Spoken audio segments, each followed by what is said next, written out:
This is Real Talk, the Customer Insights Show with Jenn Vogel. Join Jenn and her guests for this live discussion around topics that will help you understand your customers better. Also available on podcast channels. This live stream is presented to you by Voxpopme, the leader in video research. Here's today's live conversation. Marketers and everyone who wants to understand their customers better. Thank you for joining me for another episode of Real Talk, the Customer Insight Show. We're live on LinkedIn, Twitter, and YouTube, and the podcast version will be available on your favorite podcast channels later this week. So I'm very excited today. Before we get into our episode, I'm excited to announce the results of the VIDIs, Voxpopme's Customer Excellence Awards, live today on the show. So these awards are for the people and the companies that are transforming their businesses and fostering customer-centric culture with video surveys. So after many nominations and a hotly contested peer vote, I'm delighted to introduce our category winners. So the first winner was for our People's Choice Award, and this was someone who was actually a finalist in multiple categories and received the most votes from Voxpopme employees, and that is Wendy from Subway. So congratulations to Wendy for winning our People's Choice Award. Our Video Customer Insight Award goes to Elizabeth from Reckitt Benckiser. So congratulations, Elizabeth. Our Video Product Innovation Testing Award goes to Maher from Faurecia, and that's actually a little bit of a tease of what we'll be talking about on today's episode. So congrats to Maher for that win. Our Lifetime Video Achievement Award goes to Michelle from Mars. She's been a longtime Voxpopme customer and really has transformed the Mars business with video. So congratulations, Michelle. Our Video Hero Award goes to Megan from PepsiCo. Congratulations, Megan. And finally, our Ad Testing Creative Testing Award goes to Emma from Global. I want to say a huge congrats to all of our winners, all of our finalists, everyone who was nominated, and hopefully we'll be welcoming some of you onto the show very soon. Now, on to today's episode. So building products that meet our customer needs is crucial for long-term success for any brand, any company. But what are the best strategies to help us get there? Design thinking is a common approach for product innovation, but how do we bring customers into that process? That's what we're talking about today with Andy Barraclough, co-founder and CTO at Voxpopme. We're going to get an inside look and a simple framework for customer-led product innovation and design thinking. Welcome to the show, Andy. Hey, thanks for having me, JV. Nice to be here. Really happy to have you on today. So I'm going to ask you the question we ask all of our guests. Who do you think about when you hear the word customer? Yeah, so it's I think with the word customer, I think we look at who's paying for our products, using our products, especially from the perspective of us at Voxpopme as well. I think it's the agreeing with some of the other comments you've had on previous shows as well. This is obviously something you've asked previous guests, and a lot of it is that focus around who is the actual person, the human, who we're interacting with through our businesses, through our products. And I think it's so easy that sometimes gets missed. I think in the engineering development, SaaS tech business part of the world, sometimes, you refer to your users and, the connection to the customer gets lost a little bit. And so for me, it's that, it's really understanding, who the person is who's interacting with those products and how you really keep that focus for all of the teams throughout the business as well, and make sure that's aligned. And as I said, it's so easy to think of a user, a number, a stat, as you're looking at usage metrics or whatever else it is. And I think there's a lot of times people fall foul of that. And so, yeah, it's really about who is that person that you're trying to really empathize with, understand what are they trying to achieve, and that kind of feeds into some of the stuff we'll talk about today, I think. Yeah. So that's such like a conscious effort to say, there's actually like a real person behind that that login or, you know, that usage metric. And that's a theme that has come up on other shows. And I love that we're, you know, just in general in the industry, our experience, we're thinking more about people and less about data or users or things like that. So I love that. All right, let's jump right in then. So for you, how important is it to bring customers along the journey of product innovation? I mean, it's fundamental. It's so key as part of what we do whenever we products in it every stage really. I think it's so often there. Looking at our own tea assumption and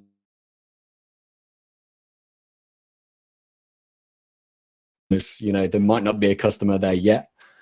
So it's really understanding how you can reach out to, you know, potential customers or, you know, people in other ways to really kind of understand how your thinking and approach really feeds into the problems you're really trying to solve and how you can consistently understand what, you know, what the customers are after, what their pain points are, what problems they're encountering.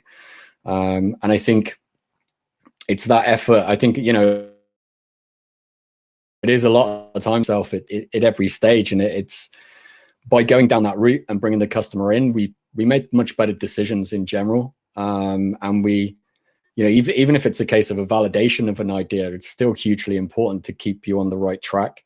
You know, and I think that comes into a lot of things that we do. You know, understand, you know, validation is an important thing as new insights that you might find or new ideas that come out of those conversations. And so, yeah, it's absolutely fundamental, I think, to what we produce. Yeah. So, I mean, there really are different objectives of customer understanding and how you bring the customer into that process based on whatever stage in the process you're in. And so that, I mean, that's a great segue. Maybe you can talk a little bit about your approach and the stages that we go through as a company with our own product development. Yeah, I mean, there's obviously, like, everyone goes through the stages of product development and has those different kind of, you know, techniques or ideas or phases that they go through. And for us, we kind of, we look at that, you know, that customer centricity, but look at the kind of design thinking process that we have, which kind of breaks down into, you know, 5 key stages. And with those stages, each one of those kind of, you know, feeds into the other. And I think for us, we kind of think at which stage we're at with where we're at within that life cycle of that product innovation, and kind of then look to, you know, how we bring the customer in you know, slightly different ways at each stage. For us with the design thinking, it's, I mean, the stages for us, it goes through, you know, an empathize stage, define stage, ideate, prototype, and test. And I think the real kind of key is there that, like, every one of those stages falls into the other and feeds into the other stage bit by bit. So, I mean, if we kind of take some of those, you know, those stages through the empathize stage, it's really kind of really gaining that empathetic understanding of the problem that we're trying to solve for our customers. And that's in a lot of ways like collecting feedback, you know, immersing ourselves in the environment of the customer as well. And then it's, how do we socialize that internally? So using that feedback to help us make decisions and feed things in and get that business-wide understanding of the customer experience. And that's, you know, that's not only the good things, it's, you know, it's the things that might not be working, and really being curious with getting closer to that customer from there. And then we kind of like feed in from the kind of empathize stage into defining like a human-centered problem statement. And so understanding from the empathize stage, you can then start to, you know, think around the actual human at the end of that product or at the end of that piece of software or whatever that might be. And what is the, you know, the problem statement we're trying to solve for that, you know, individual or that group. And a lot of that is gathered from that empathize stage and really kind of helps us to kind of synthesize that and, analyze those observations. And then from there, we can feed into kind of ideation. And at every one of these stages, kind of getting that feedback from the customers. And the ideation stage is a great one for like doing internally.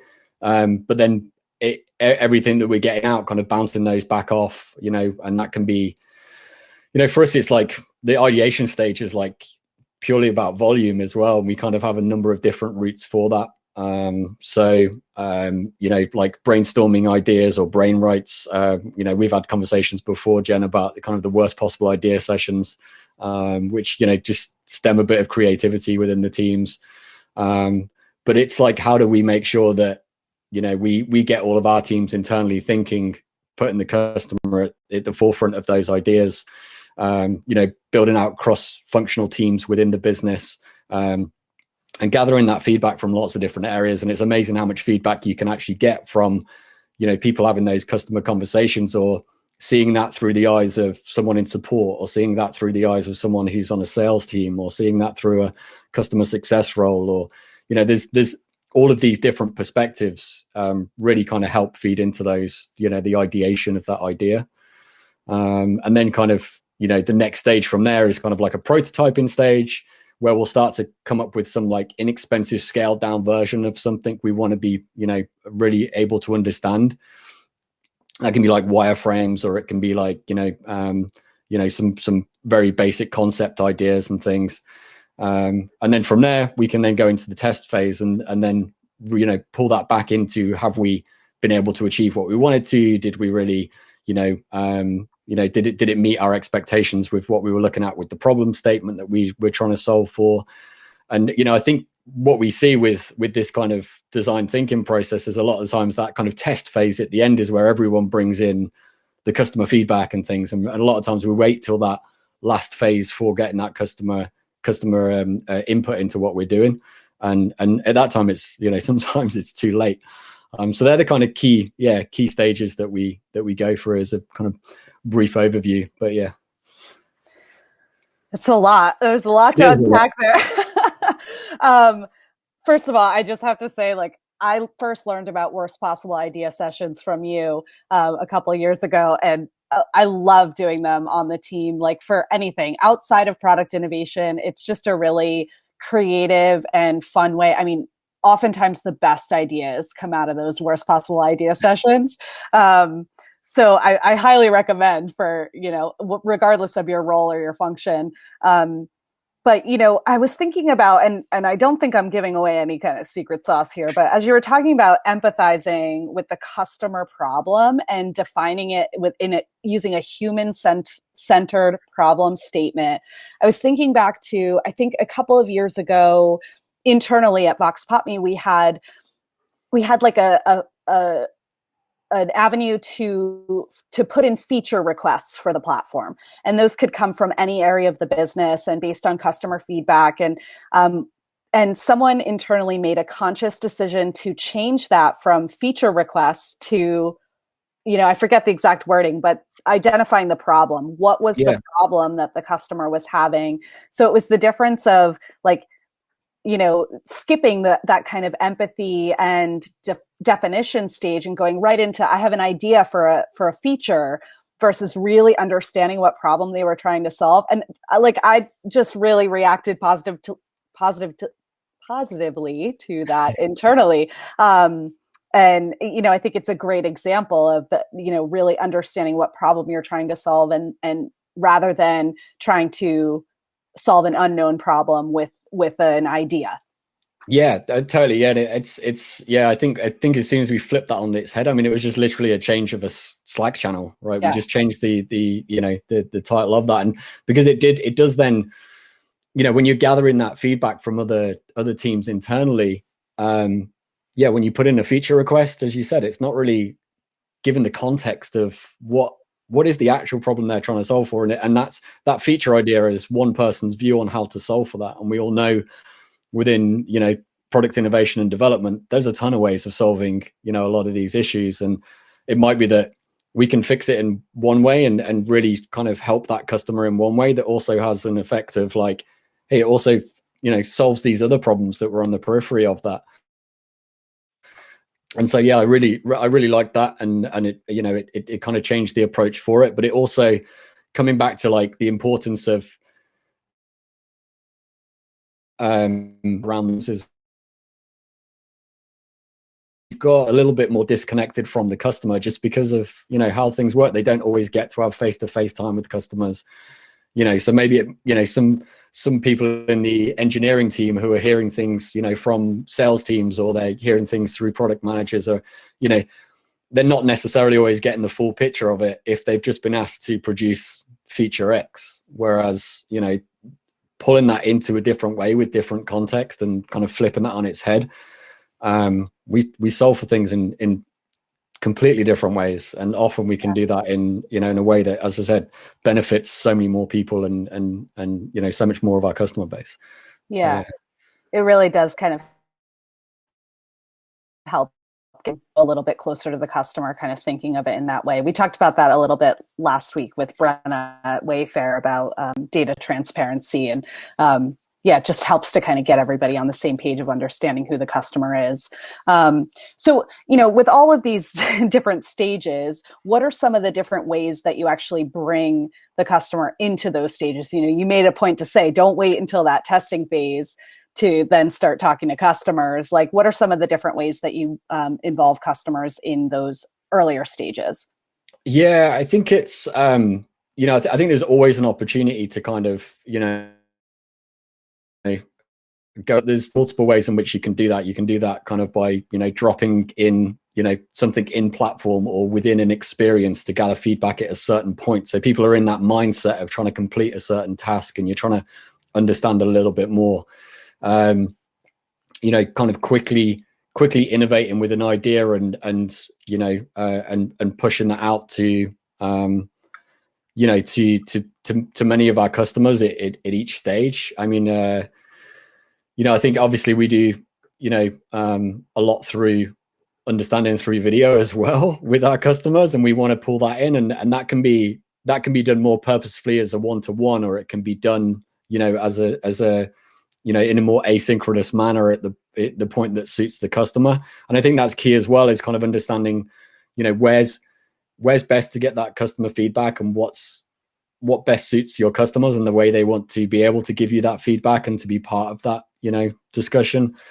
You know, it's always great at how many customers really want to be able to, you know, volunteer that feedback as well, like bringing them into, you know, having groups of customers that can help beta test or help run ideas past. It's amazing how many will, you know, put their hands up and want to be part of that, and get so much more out of the products they're using when they see that feedback coming in. They feel like they're being listened to, and then they see the impact of that, and, you know, that turn into something that, you know, helps them complete what they were trying to do, or the, you know, the pain point that they were suffering with. So yeah, kind of, again, it's being focused on our customers about how we want to gather their feedback as well as the problems we're trying to solve for. And I think, you know, that empathize stage feeds into that as well, about thinking about how we, you know, go about that communication. Yeah, that's a really important distinction, is like, you know, how does the customer want to be involved in the feedback, and how do they want to talk to you? What, you know, medium do they want to use, or what timing, and really being conscious of that in the process of trying to get them to give feedback on the product as well. Yeah.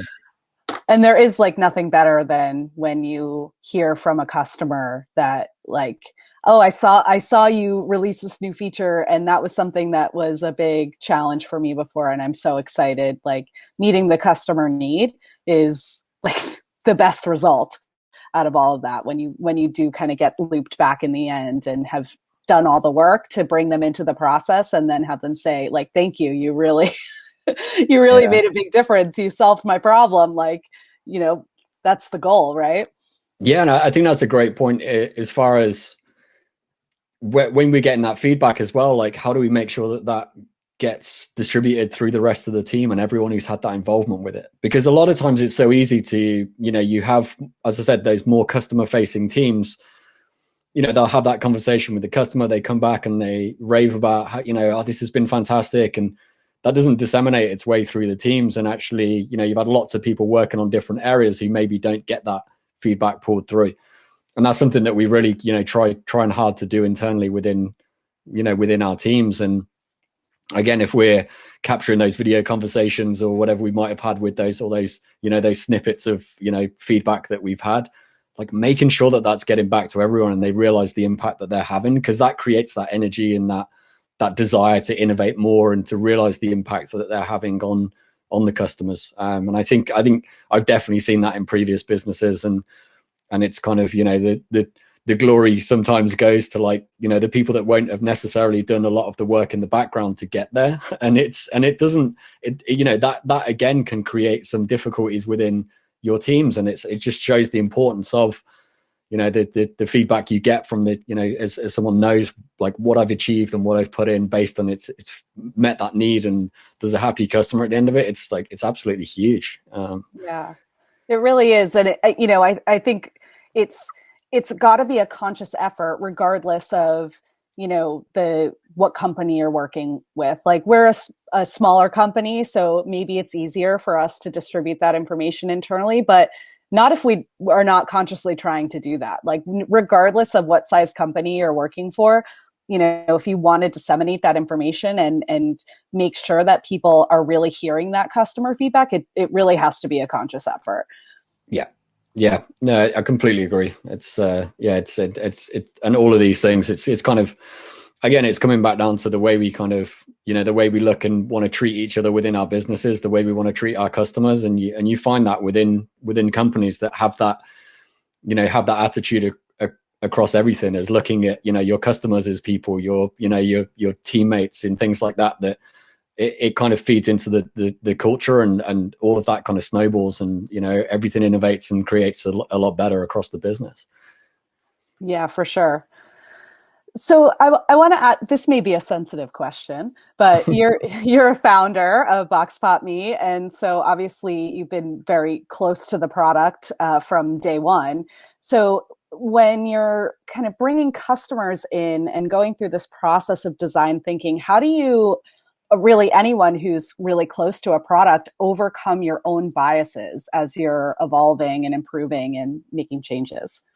Yeah, no, I think it's something that is, again, something to be really conscious of. And I think especially at the start of an idea or the start of something where you've come up with something, like you want it to succeed so much, and you want it to be, that to be the answer, and that to be, the perfect solution. And it's so easy to kind of be blinkered by that view and that, and I think that is, as a, for me as a founder, that the ideas that we had in the early days, you were so passionate about that and so convinced that that's what, needs to be done.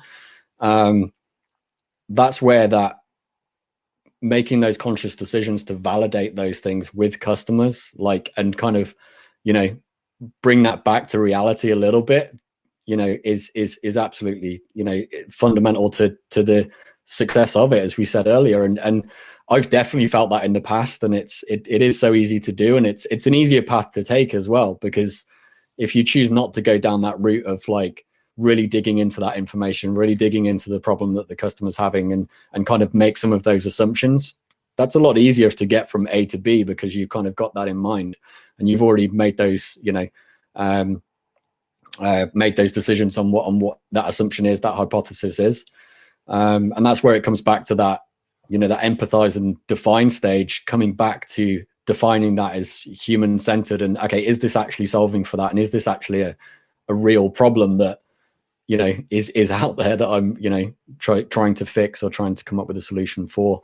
But I think, I see that within myself as a founder, especially in the early stages. I think it's, it unconsciously creeps in at all stages, and you've kind of got to check yourself. And I think for me, it's great having a team around that are, it have different backgrounds and different, approaches to those things. And, that's fantastic for me to have those challenges from other team members of really kind of digging into that and questioning some of those things around. So, I think that's hugely important. Yeah, I think I've had a similar experience with my team, just, getting different ideas and different perspectives, and, really forcing myself to let go of the way think, I saw a recording of I think it was the Lucid Chart CMO doing a presentation.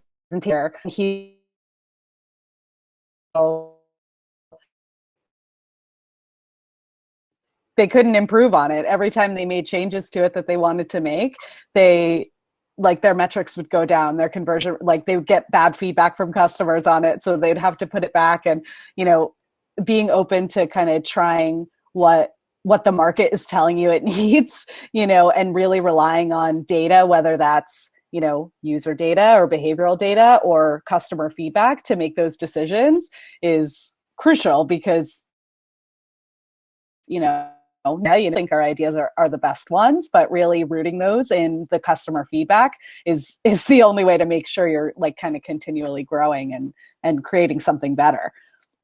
Yeah. No, and it is, and it's a hard thing to do, right? Which is why we end up not always doing it. So yeah, I think, as you said, it's that ability for putting that trust in in the team you build around you as well, and that data that you've got, and being truthful with it, and being truthful with those statements, because it's so easy to just dismiss it. And I think that's some of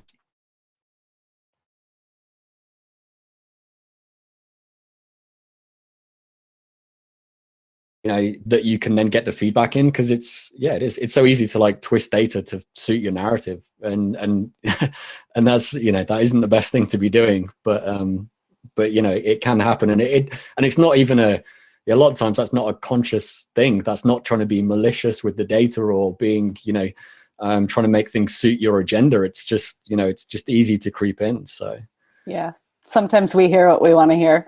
Yeah. Yeah. So, I mean, when you're kind of developing a product roadmap, some of the things that the team is working on are, longer term projects, some are shorter term. How do you validate that we're on the right track with our roadmap along the way? Yeah, I think it's obviously the roadmap and prioritization and everything is a huge challenge. I think it's I think you've got obviously that feedback that's coming back is you have different things where you've got constant streams of feedback coming in a certain way. You've got things that you're proactively going and finding out answers for. I think it's making sure that you're on the right track. I think it's being able to, it's being able to make sure you get to the point where you can get that next bit of information that really feeds into it. And I think this is, one of the things that, we concentrate on a lot is, trying to make sure we get things out into the hands of our customers as soon as possible, and understand what's coming back, and just iterating on those ideas. I've had a lot of recent conversations of when we're starting something new, how do we get it to a 6 rather than a 10, just so we can get it out there and understand more, and have a platform for gathering that feedback from our customers and something to talk about. Because it is so easy to kind of constantly want to get things to a more of a, not necessarily perfect, but much more aligned of where you see the end goal for. But by getting things out in smaller incremental fashion, it allows us to get that feedback and reassess the roadmap each time that we're doing that, and just make sure that it is still on track, because all of a sudden you'll find out a new bit of information that you were not expecting to. And that tends to be where things, take those, directions. And a lot of the great innovation comes from that. It's the stuff that you weren't expecting, and it's the stuff where there's a small bit of information that comes from a customer that stems an idea that really kind of takes you on a different direction. And if we're looking too far down the line at where we want to be, and trying to kind of finish that journey and not validate at every stage as we're going along, you get so far down the line and you've made numerous poor decisions without meaning to. And it's one branch feeds to the next branch feeds to the next. You're into it compounds and compounds, and that. So for me, it's getting things into the hands of our customers, being able to gather that feedback, being able to gather that data to give us more opportunity for more conversations, for more, and just that constant loop of iteration for feedback. I love that the real test and learn culture that we have, and being able to get things out quickly and, fail quickly. If we want to try something and we're not sure how it's going to work, let's figure that out real fast before we, spend too much time on it. And that really does help to balance the short-term priorities with the long-term priorities, because there's always going to be stuff that you have to work on over 12 months or whatever. But what can we do in 12 days that we can learn from that will help inform what we're doing more long-term? Yeah. And I think that's I think that's a struggle that a lot of companies go through as they grow. If you see this from a small company into as your company's grow and you become more mature, like it feels like things slow down because your process that you're putting, in front of each bit of development you're doing, but needs to be more rigorous. It needs to be at the level your customers expect and everything. But that definition around what you're trying to achieve and the level of, what you're setting out to do and being able to communicate that between your team and putting your trust in each other to get those jobs done. Like that's the bit that helps you go fast. Like knowing that, okay, we can do this and we're all aligned on what we're trying to achieve and where we're trying to get to with it. And the trust that, okay, we don't have to go into, meeting after meeting after meeting to do this, to make this decision, to get to this point, to, because it ends up snowballing. And I think everyone's, feels that pain at some point or another. And it's kind of coming back to like, okay, what's our within our culture and our approach and our within our DNA as a company in order to innovate quickly and get things out fast. But I think that's where, those things can be difficult at maybe bigger organizations and things. And I think that's where it's kind of approaching that in a way of communicating what you're trying to achieve, how quickly you want to achieve it and what the goals are, and allowing people to become comfortable with that in the expectations. So like being comfortable with an element of risk and an element of, hey, this thing might not work properly, but it's going to give us the information that's going to help things further down the line. And a lot of times that risk of getting things wrong is like the bit that holds a lot of companies back, or a lot of teams back from being able to really iterate and work quickly, because they're too worried about it doesn't work and our customers are going to have a huge problem with it and it's going to cause this. A lot of times it really doesn't. And it's, it's kind of, when you're bringing those customers along with that journey, you may be releasing ideas or smaller things to a small cohort of your customers, or there's ways in which you can control this to feed back into much bigger pieces of work and still be able to go quickly with it and fail fast, as you talked about. Yeah, that risk piece is that's a big challenge.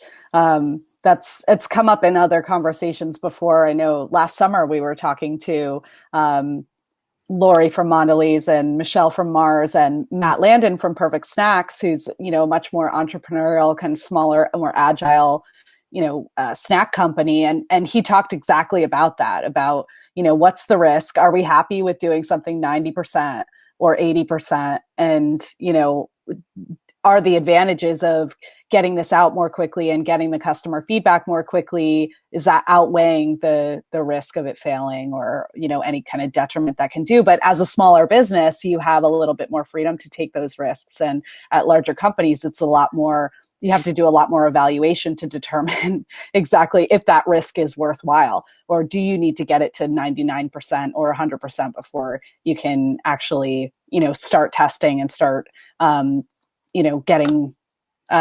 things out there into the world. I mean, certainly you're getting customer feedback at all those different stages, but, really sometimes it's not until something's in the market that you can really see some of the impact. So, that risk factor and being able to do things quickly is a lot tougher for larger companies, I think. Yeah, and as you said, I think that's where like bringing in the customer at every stage reduces that risk, because it will change your decision making as you go along. If you're just bringing the customer in like right at that end stage and you're testing, like you've missed out on so much in that entire time. And actually the risk then doesn't become the risk to when you're going to market for something. It's your opportunity risk that you've just lost of like where you could have been at this point if you'd have brought the customer in early and got to the point where you've been able to make some better decisions. And so I think a lot of times that risk that we're looking at is like that vision, that internal bias of like, hey, this idea will do X and will get us to this point. And actually a lot of times we're wrong with that anyway.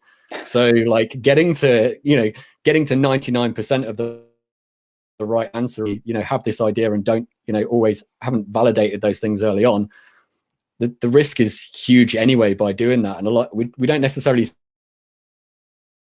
think about, and that's really important to do. And actually getting something out there where you didn't quite get it right, but the customer's feeding back. Like for me, the idea of getting something out that customers aren't completely happy with, but it's something that they're going to use and are wanting to feed back on, you've kind of already hit something that's like, hey, this is something that's important to them.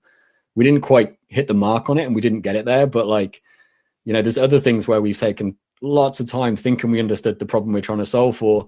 We release something and you get no feedback on it, and it's like, actually they're not actually using this, or we've missed the mark completely. We spent all this time doing it, we thought we understood it earlier. Hey, this doesn't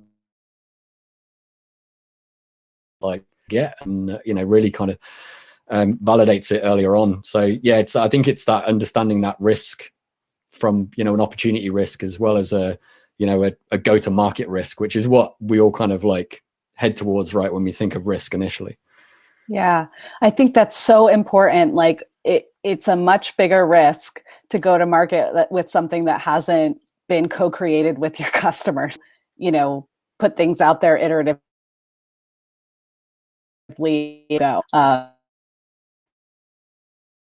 Risk to your business involved.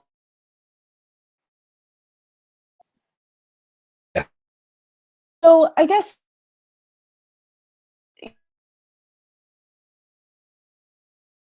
put it more customer. For me, they want or do too much of, and it's the way.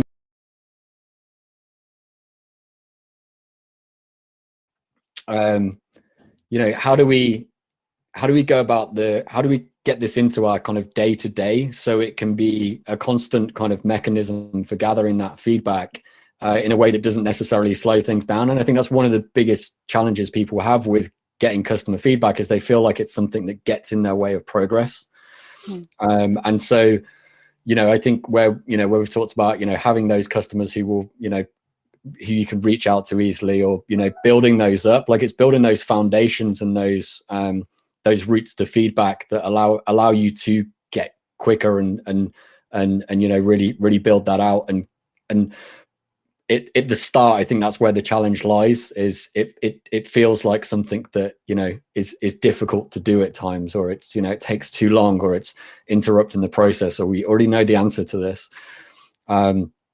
Whereas if you just get into the habit of doing that at each stage, you've kind of built those foundations, those roots, those customers that are, willing to help you, or those mechanisms for gathering it through the product ahead of time and feeding into those stages. So I feel like it's something, however much you do, it's probably something you can be doing more of anyway. But we talked about those kind of different stages briefly at the start, and it's probably looking at those and like, hey, when I'm defining this, am I bringing the customer in? When I'm trying to ideate, are we validating those with the customer, or are we just waiting till the test stage where we're then pushing out and saying, hey, here's something we've gone through all of these stages of, but like now we'll get your opinion on it and see if it kind of fits.